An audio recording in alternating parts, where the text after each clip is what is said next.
Question 8. Figure 3 shows a sketch of part of a curve with equation y is equal to x minus 2 times x minus 4 all over 4 root x, where x is greater than 0. The region R, shown shaded in figure 3, is bounded by the curve and the x-axis. Find the exact area of R, writing your answer in the form a root 2 plus b, where a and b are constants to be found. Now the first thing I'm thinking about when I see an area under a graph question, or in this case the area bounded by the curve and the x-axis, is integration. So I know that my area R is going to be found by integrating my curve y.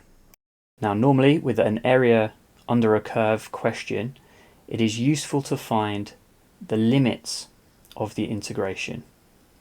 So I'm going to look at what I can label on these axes, and I'm going to do that by considering if y was equal to 0. So when y is equal to 0, if I take this equation, I can say that 0 is equal to x minus 2 x minus 4 over 4 root x. This, of course, multiplying by 4 root x by 0 is going to leave me with this nice factorized quadratic, and so solving this, I know my answers to be x is 2, x is 4. This means I can label these on my diagram, and I now have the bounds for my integration. This means I can now do a definite integral, so I don't need to worry about constants when integrating. So let's look at our equation y. At the moment, this isn't in a very nice form to integrate. The numerator isn't a derivative of the denominator, and it looks quite messy. Now actually, if we were to rearrange this, we can make it look quite nice and something much simpler to integrate. So if we expand the numerator, we've got x squared minus 6x plus 8 already looking a little nicer. The denominator, of course, as in the previous question, if you're following this series, the root of x can be written as x to the power of a half. This can now be split up. This fraction is the same as x squared over 4x to the half minus 6x over 4x to the half plus 8 over 4x to the half. Now each of these three terms are now much simpler to simplify.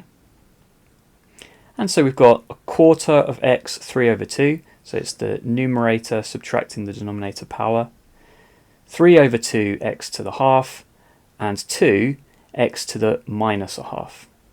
This means that my area R is going to be my integral of y, which I've now nicely rearranged, between the limits of 2 and 4. So integrating each of these terms, so increase the power by 1 and then divide by the new power, we get a tenth of x to the 5 over 2 minus x to the 3 over 2 plus 4x to the half. And these are between the limits of 4 and 2. When we have limits in a definite integration, we substitute first the upper bound, which is 4. So putting 4 into this expression, we get 32 over 10 minus 8 plus 8. Of course, do use your calculator to get these values. Secondly, we subtract 2 substituted into these values, which will give us 2/5 root 2 minus 2 root 2 plus 4 root 2 on our calculator. Now at this point, I'm starting to probably get a little bit happy because I can see that I want something root 2 and now I've got some root 2's. Always a positive to achieve that in an exam.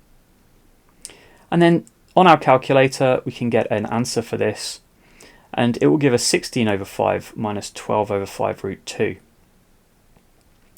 It is important not to stop at this point. If you were to push your SD button on your calculator, you will notice that the value this is giving is negative. Now, of course, an area cannot be negative, so why do we have a negative value? Now, in this case, the negative result is indicating that the area is below the x-axis. Now, of course, an area itself is not negative, its location is below the x-axis, and that is the negative sign, but the area itself should be positive. So we need to multiply this by -1, and we get our final area R is equal to 12 over 5 root 2 minus 16 over 5.